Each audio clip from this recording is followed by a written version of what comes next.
Hello and welcome back to Awakening to Your Story TV, the place to learn, get inspired, and be supported on the journey of life. I'm your host, author, emotional heart expert, and heart enthusiast, Alicia Hartzell. Today we're looking at another relationship question. Now keep in mind, even if you don't find yourself in the same place, it's always helpful to hear different approaches to other people's challenging situations. This way you have extra tools just in case you have to be a sounding board for someone else, like a family member or a friend. Dear Alicia, what do I do if I'm in a relationship and find myself attracted to someone else? I don't want to be that person, but I can feel myself being drawn towards someone else, and it's occupying my mind a ton. I still love my partner. We've been married for years, but I don't know how to stop what I'm feeling. I'm just not sure what to do.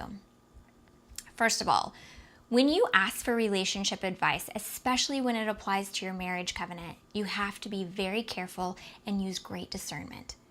No one can come into your relationship and fix it. It's up to the two people who created it. Now, people can teach you things and friends can absolutely stand by your side, but you will be the one who will be experiencing it and ultimately writing it as part of your story. Now, that being said, I can teach you what I know about the heart and how it works in relationships with other people. I will also say that as I advocate for your heart and your higher good, I will also be advocating for the relationship that you created. So if you're looking for permission to react to the other person, I can't give that to you. That's not something I have to offer you today.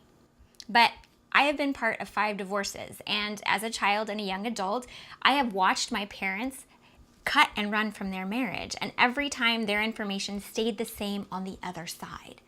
Now, external factors can change easily enough, but the information in your heart can only change if you change it.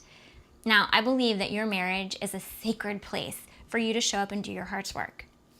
And when that work is hard, tapping out of the relationship, it can feel like it'll make everything better. I really do get that. Sure, you have the affair, you get that divorce, you chase after that external thing that you think you're missing, right?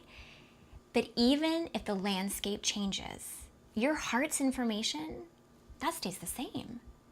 Now, I'm not here to judge, and my hope is for you that you will always live your life with an expanding capacity of heart. And I hope that you make all of your dreams reality.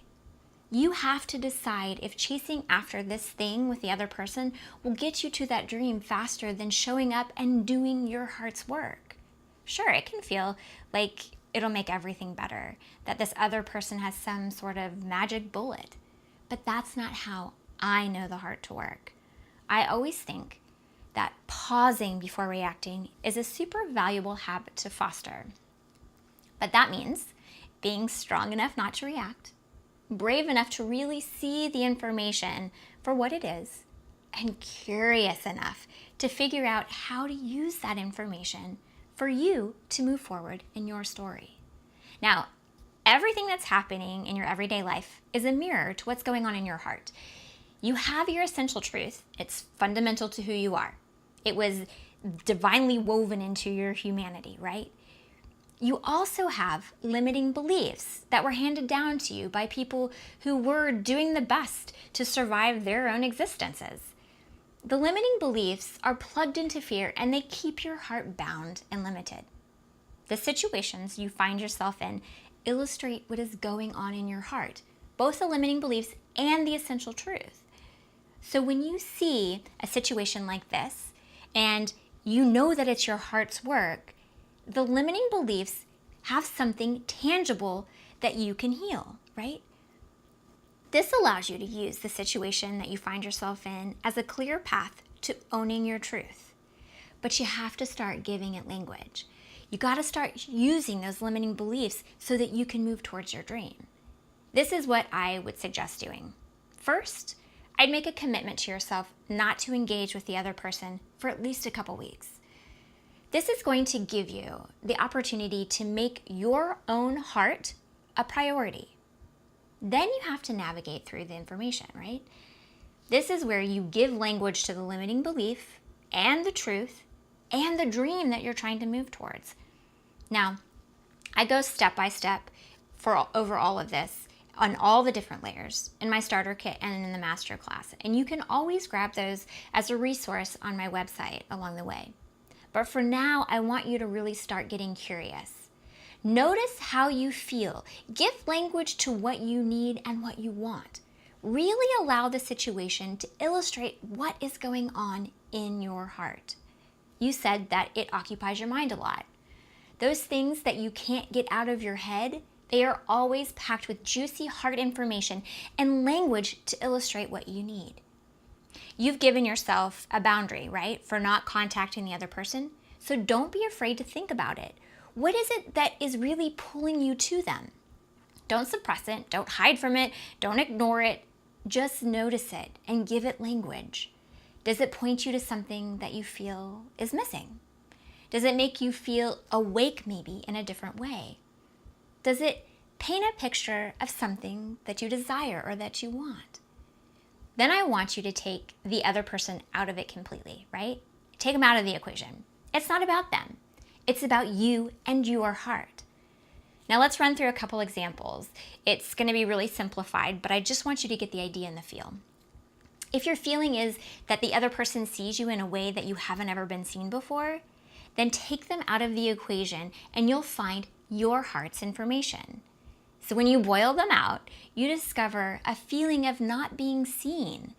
And then you also discover a dream or a desire that you want to be seen. Now stay curious and see if any of it is woven into your worth or value. If you aren't being seen, does that mean that you don't have a voice? Think about it. Discover what resonates with that feeling that illustrates right in front of you in that situation. Do you see how that if you look at it, you can start really owning your inner information? Okay, so maybe the limiting belief is that I'm not worthy of being seen. In that case, your essential truth would be the exact opposite of that feeling. I am worthy of being seen.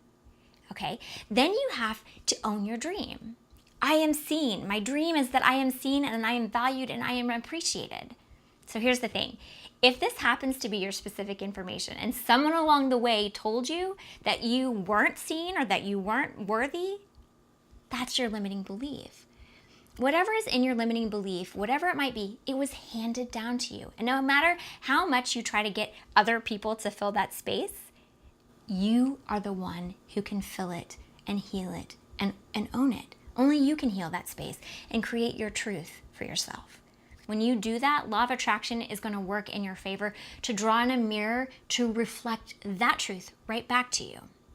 So you see how you heal that space, right?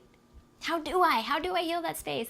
Now, there are endless ways to heal it. Again, I have a step-by-step program for creating healing in that space in the starter kit and the master class.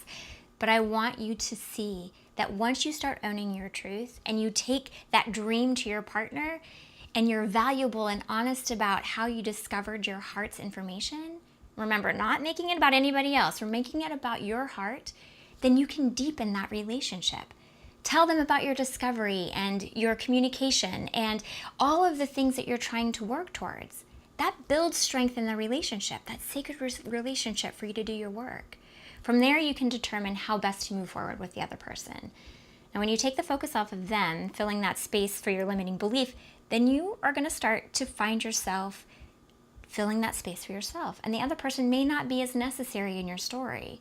And the hope is that instead, you are going to give your mind and your heart space to grow and move towards your dream.